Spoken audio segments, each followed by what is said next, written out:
ओम अज्ञानतिमिरन्दस्य ज्ञानाञ्जनशलाखया चक्षुरुन्मिलितं येन तस्मै श्रीगुरुवे नमः। नमो विष्णुपदाय कृष्णपृष्ठाय भूतले श्रीमते भक्तिवेदान्तस्वामिनिति नामिने। नमस्ते सरस्वती देवे गौरवाणी प्रचारिणे निर्विशेषशून्यवादी पाश्चात्यदेशतारिणे। जय श्री कृष्ण चैतन्य प्रभु नित्यानंद श्री अद्वैत गदाधर शिवासदि गौर भक्त वृंदा। हरे कृष्णा कृष्ण कृष्णा हरे हरे, हरे राम राम राम हरे हरे। हरे कृष्ण।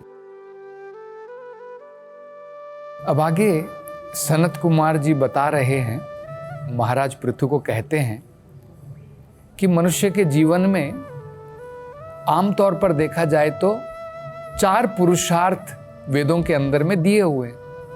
क्या क्या दिया है? धर्म, अर्थ, काम और मोक्ष। तो कहते हैं कि धर्म क्यों दिया है? कि धर्म के द्वारा हम अपना जीवन जो है जानवरों से अलग होकर के बिता सके, क्योंकि जानवर के जीवन के अंदर में धर्म नहीं होता है, वो केवल इंद्रिय तृप्ति मात्र करना जानता है। तो ये आपने सुना होगा, वेदों में बताया है, धर्मो हि तेषाम अधिको विशेषः धर्महीन पशु भी समानः। मनुष्य में और जानवर में धर्म के कारण ही अंतर है, अन्यथा कोई डिफरेंस नहीं है। दोनों बराबर है। वो भी खाता है, हम लोग भी खाते हैं। वो भी काम वासना में लगता है, हम लोग भी काम वासना में लगते हैं। वो भी सोता है, हम लोग भी सोते हैं। ये सब चीजों में कोई अंतर नहीं है। शरीर की जरूरतों में कोई अंतर नहीं है, आध्यात्मिकता की जरूरत में अंतर है। हम लोग मुक्ति के बारे में सोच सकते हैं, हम लोग धर्म के बारे में सोच सकते हैं, जानवर नहीं सोच सकता है। तो ये हमें समझना है। तो वो क्या बता रहे हैं कि वेदों के अंदर में बताया गया है, सनत कुमार जी कह रहे हैं कि धर्म किस लिए दिया है? धीरे धीरे मुक्ति प्राप्ति के लिए दिया है। लेकिन आजकल क्या हो गया है, धर्म की तरफ भी लोगों का झुकाव नहीं है और मोक्ष की तरफ भी झुकाव नहीं है। ये जो बीच के 2 चीजें हैं, अर्थ और काम, केवल लोग इनके पीछे पड़े हुए हैं।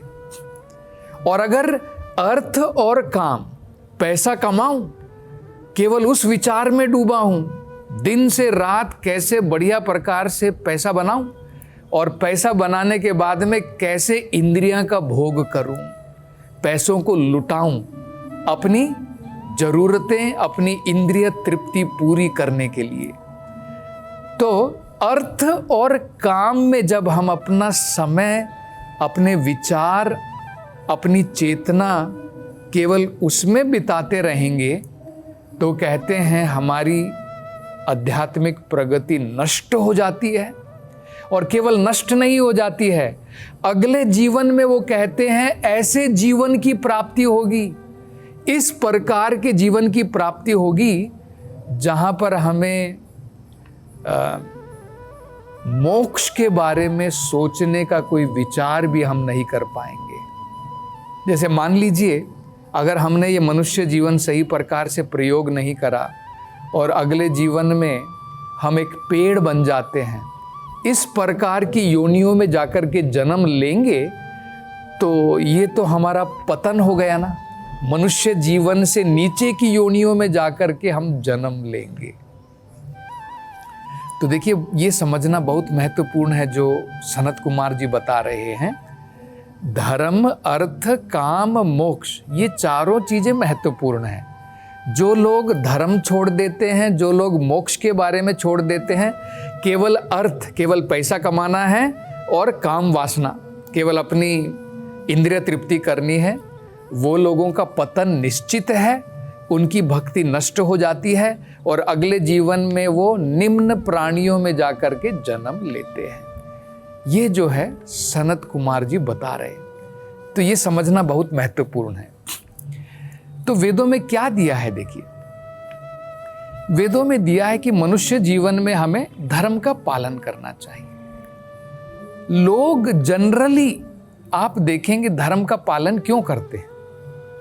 लोग क्या सोचते हैं कि धर्म का पालन हमें अर्थ के लिए करना है, कि भगवान की कृपा मिल जाए और थोड़ा पैसा बन जाए, मेरी अर्थव्यवस्था, मेरी इकोनॉमिक डेवलपमेंट हो जाए।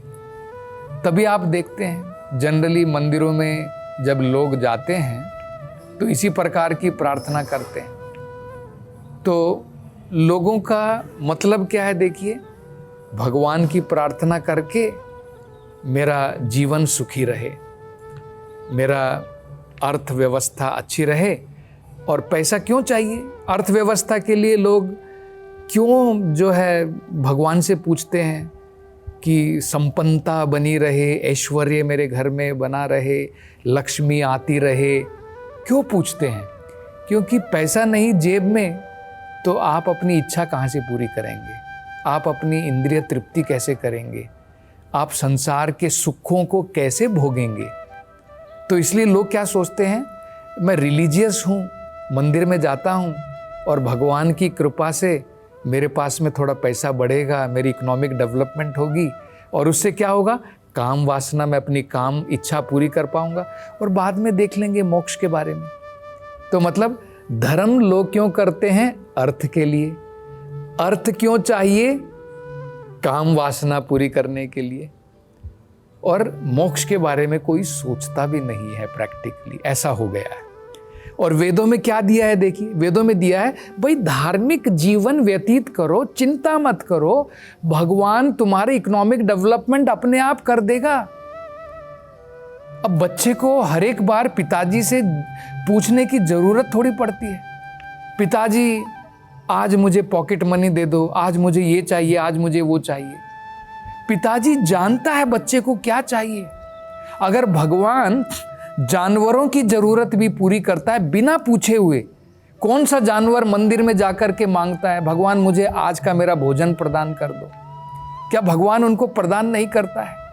तो क्या हमें धर्म अर्थ के लिए करना चाहिए? इसलिए तो लोग आजकल क्या बोलते हैं, अरे मंदिर जाने की क्या जरूरत है, अगर हम हार्ड वर्क अपने काम के द्वारा अगर हम पैसा कमा लेते हैं तो फिर मंदिर जाने की क्या जरूरत है। क्योंकि वो लोग सोचते हैं धर्म हमें अर्थ के लिए ही करना चाहिए, उनका ऐसा हो गया है। तो इसलिए ये बड़ा महत्वपूर्ण है समझना कि धर्म जो है, अपना धार्मिक जीवन जो अनेकों प्रकार के नियम वेदों के अंदर में दिए गए हैं, धर्म के अनुसार उनका पालन करना चाहिए और अर्थ की चिंता नहीं करनी चाहिए। भगवान अपने आप अर्थ जो है प्रदान करेगा, हमारी जरूरतें प्रदान करेगा और उसके अनुसार हमें अपनी इच्छा पूरी करनी चाहिए। अन्यथा धर्म का पालन किस लिए करना चाहिए? मुक्ति के लिए करना चाहिए। भागवत में शुरुआत में ही ये बताया गया है, धर्मस्य ही अपवर्गस्य न अर्थो अर्थाय उपकल्पते। धर्म का पालन अर्थ के लिए नहीं करना चाहिए, अपवर्गस्य इस संसार से मुक्ति के लिए करना चाहिए धर्म का पालन। कि भगवान जब अगर हम भगवान की भक्ति में बढ़ते हैं ताकि हम इस भौतिक संसार से मुक्ति की प्राप्ति कर सकें, तो धर्म उसलिए करना चाहिए। और अगर अर्थ हमारे पास में आ जाता है भगवान की कृपा से, धर्म हो गया। धर्म क्यों करना चाहिए?